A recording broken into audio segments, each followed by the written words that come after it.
Welcome back to the channel, guys. So I've been using the Galaxy Z Fold 4 for the past couple of weeks. So I want to do a real life review and talk to you a little bit more about my experience integrating this device into my day-to-day workflow. So let's get into it. So first things first, in my first impressions video, if you haven't checked out on Instagram, make sure to go check that out. I mentioned about the build quality about this phone a little bit. I've mentioned that it had a pretty premium feel to it and it looked very durable too.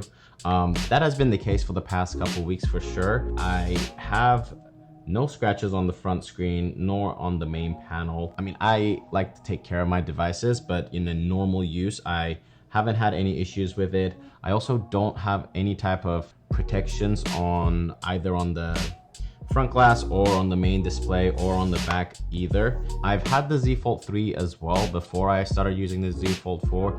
That device also lasted pretty good with my day-to-day use. This one is using, on the front panel, it's using Gorilla Glass Victus Plus, which is a reinforced version of Z Fold 3. As you can imagine, it's a lot more durable than the previous version as well. I've also mentioned that the hinge mechanism was updated on this version as well. In terms of opening and closing the device, I don't necessarily feel that much of difference. The Z Fold 3 was already pretty sturdy and I could kind of angle it in any angle that I wanted to. One of the advantages that the hinge mechanism gave is that it made the overall profile of the phone a little bit slimmer. Just coming from Z Fold 3 immediately, you can kind of feel the difference. Now, one of the incremental looking updates that kind of really changed the UX for me with this phone is the front panel has slimmer bezels.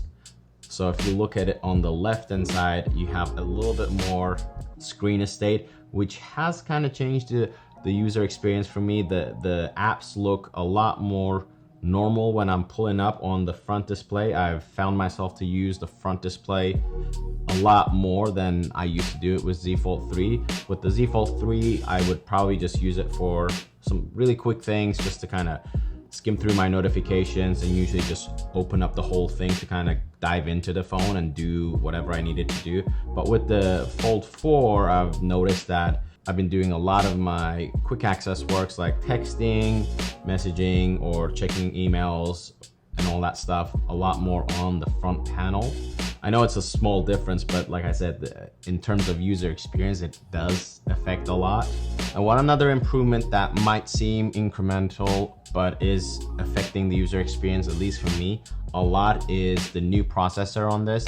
The Z Fold 4 is using Snapdragon 8 Plus Gen 1. Now, the way it's affecting it for me is that the Z Fold 4 and Z Fold 3 are using the same battery, but because of the upgraded chip on the Z Fold 4, the battery usage has been a lot more efficient, and I've noticed that the phone lasted about 20 to 25% more.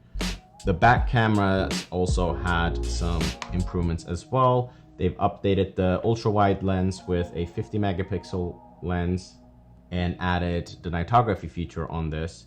The Nightography performance has been pretty impressive as well. Here's some couple test shots that I got a chance to do.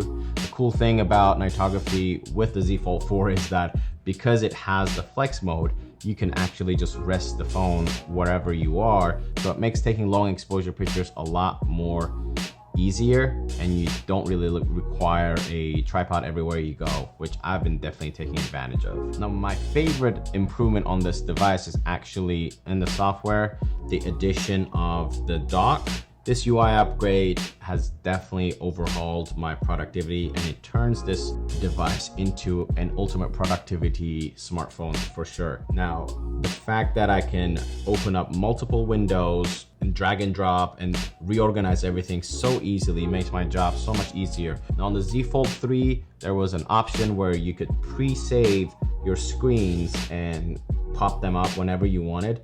But because of the addition of this dock, I don't even need that functionality. I can just have all my most commonly used apps on the bottom bar, and I just pull them up if I needed to and rearrange them the way I wanted to. Overall, I was a big fan of the Z Fold 3. I'm even bigger fan of the Z Fold 4. I'll be continuing to use the Z Fold 4 as my daily driver. So make sure to drop a comment of any questions that comes to your mind. I would love to answer them. Till then, I'll see you on the next one. Peace.